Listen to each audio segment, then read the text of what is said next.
Hi, I'm Roberta. Welcome to my kitchen, and I'm very excited today to welcome my friend Eloise. Yes. Say hey. Hi. Ellie's going to help me teach you how to make pesto. Is that right? Yep. Okay, and then we're going to put it on some beautiful gnocchi that we've made. Yes. Okay, shall we get started? Yes. Let's go.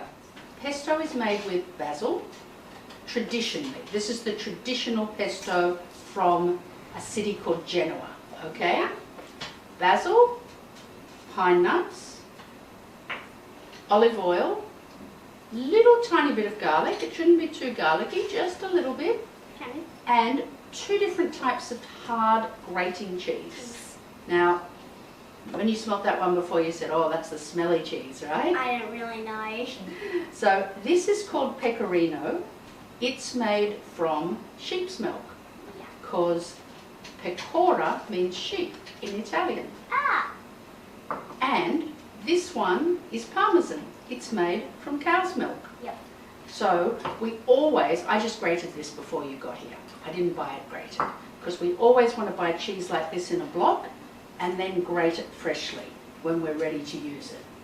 That way. On the outside it's yellow, but on the inside it's probably whitish. Well, I think it's still yellow on the inside too, but when we grate it and it's that fine, that's when it tends to go whitish.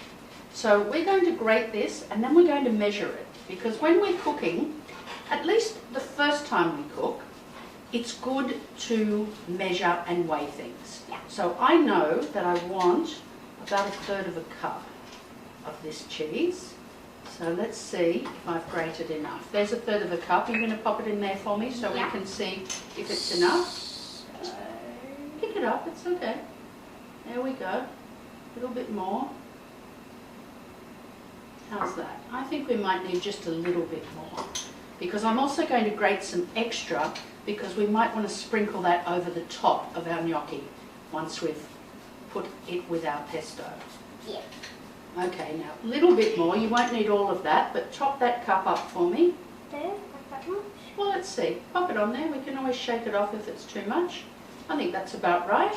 So I'm going to add that to my pecorino, and we can put the rest into this bowl, because that's what we're going to sprinkle over the top. The big one is for like the pesto, but this one is for the sprinkling. You got it. All right, let's get the blitzer and start blitzing. Yep. So the important thing before we start is to have everything ready. Yep. Let's check. Pine nuts? Yep. Cheese? Yep. Basil? Yep. Now, I like to use these basil plants. You have basil in your garden, don't you? Yes, I do. And if you don't have basil in your garden, if you don't have basil in your garden, I recommend that you buy a pot of basil like this rather than a big bunch. The reason being, we want little leaves. We certainly don't want them any bigger than that. And often when you buy the bunches, the leaves are much bigger. If you can use even the smaller leaves like this one, that's a good size, isn't it? Yeah. There we go. So let's get rid of that. And we've got that. We've got our garlic, Yes. our salt, Yes. and I've measured out our olive oil. Yes. So, first things that go in are our cheese. Remember, that's our sheep's milk cheese and our cow's milk cheese. Pine nuts. Do you know what pine nuts are?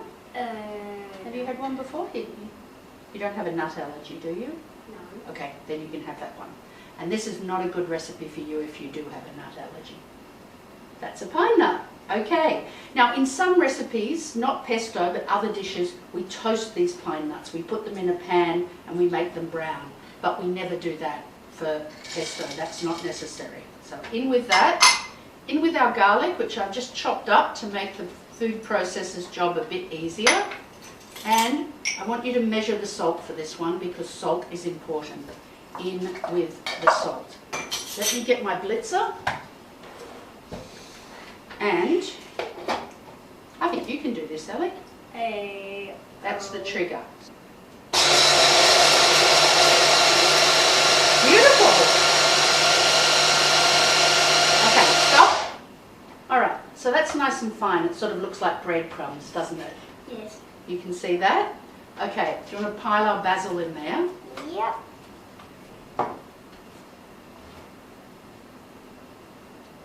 You can put big handfuls in, it doesn't matter. It's all going to be blitzed up. That's it. And the rest. All of it will fit in there, trust me. I've done this before. Okay, last bit. The little leaves too. Okay. Now, do you want to put the oil in or shall I? I will do it. Okay, there you go. All of it? All of it. All of it. That's it. Is this not the easiest sauce? We don't even have to go to the stove until we're ready to cook the gnocchi. I know. And you wait till you smell it. It smells good now. Wait till we blitz it. All right. Blitz away, my dear.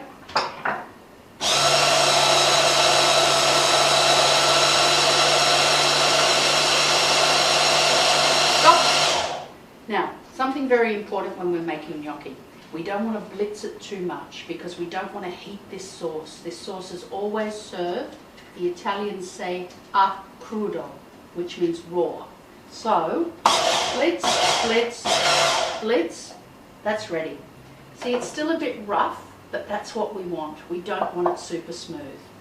Let me get a spatula and we'll scrape that into the bowl. Yep.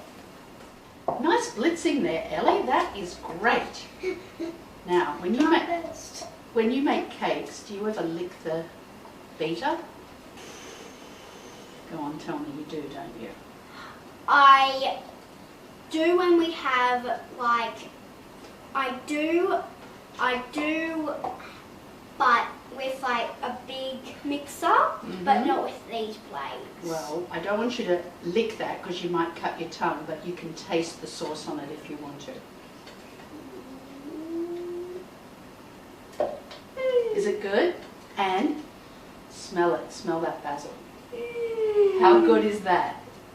Okay, now we can heat up that gnocchi that we made earlier and we can put that sauce onto the gnocchi. I think the water's ready. I can see the steam. Shall we go to the stove? Yeah. Okay, let's go. So Ellie, when we're ready to eat our gnocchi, we cooked it earlier, we cooled it down and tossed it with olive oil.